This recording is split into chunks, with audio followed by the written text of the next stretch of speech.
Matthieu chapitre 11 dans la Bible du Semeur. Quand Jésus eut achevé de donner ses instructions à ses 12 disciples, il partit de là pour enseigner et prêcher dans les villes de la région. Du fond de sa prison, Jean apprit tout ce que faisait le Christ. Il envoya auprès de lui 2 de ses disciples et lui demandèrent « Es-tu celui qui devait venir, ou bien devons-nous en attendre un autre ?» Jésus leur répondit « Retournez auprès de Jean et racontez-lui ce que vous entendez et ce que vous voyez. Les aveugles voient, les paralysés marchent normalement, les lépreux sont guéris, les sourds entendent, les morts ressuscitent, la bonne nouvelle est annoncée aux pauvres. Heureux celui qui ne perdra pas la foi à cause de moi. » Comme les envoyés s'en allaient, Jésus saisit cette occasion pour parler de Jean-Baptiste à la foule. « Qu'êtes-vous allé voir au désert ?» leur demanda-t-il. « Un roseau, agité çà et là par le vent ? Oui, qui donc êtes-vous allé voir ? Un homme habillé avec élégance ? Généralement, ceux qui sont élégamment vêtus vivent dans les palais royaux. Mais qu'êtes-vous donc allé voir au désert ? Un prophète ? Oui, assurément. Et même bien plus qu'un prophète, c'est moi qui vous le dis. Car c'est celui dont il est écrit « J'enverrai mon messager devant toi, il te préparera le chemin. » Vraiment, je vous l'assure, parmi tous les hommes qui sont nés d'une femme, il n'en a paru aucun de plus grand que Jean-Baptiste. Et pourtant, le plus petit dans le royaume des cieux est plus grand que lui. Depuis l'époque où Jean-Baptiste apparut jusqu'à cette heure, le royaume des cieux se force un passage avec violence. Et ce sont les violents qui s'en emparent. En effet, jusqu'à Jean, tous les prophètes et la loi l'ont prophétisé. Et si vous voulez le croire, c'est lui, c'est Élie qui devait venir. Celui qui a des oreilles, qu'il entende. À qui donc pourrais-je comparer les gens de notre temps ?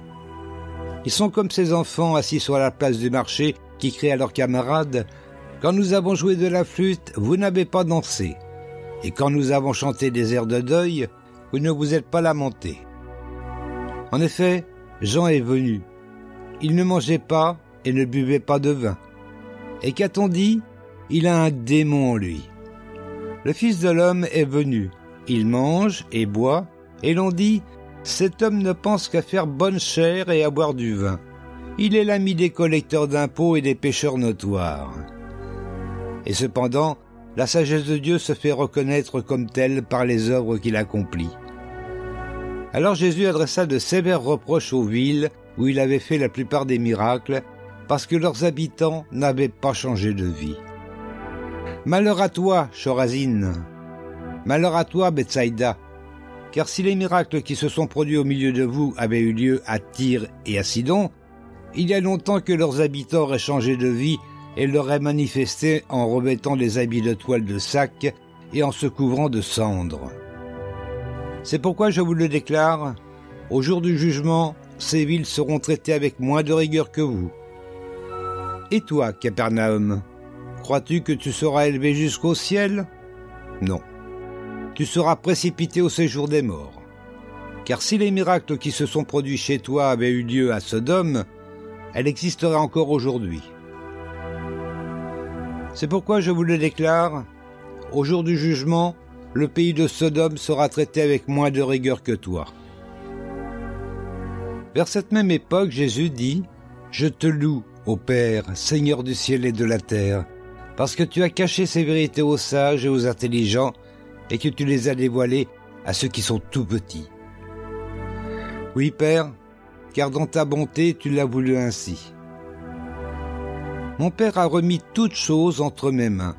Personne ne connaît le Fils si ce n'est le Père, et personne ne connaît le Père si ce n'est le Fils et celui à qui le Fils veut le révéler.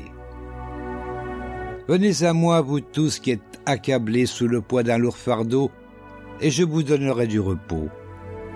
Prenez mon joug sur vous et mettez-vous à mon école, car je suis doux et humble de cœur, et vous trouverez le repos pour vous-même. Oui, mon joug est facile à porter, et la charge que je vous impose est légère.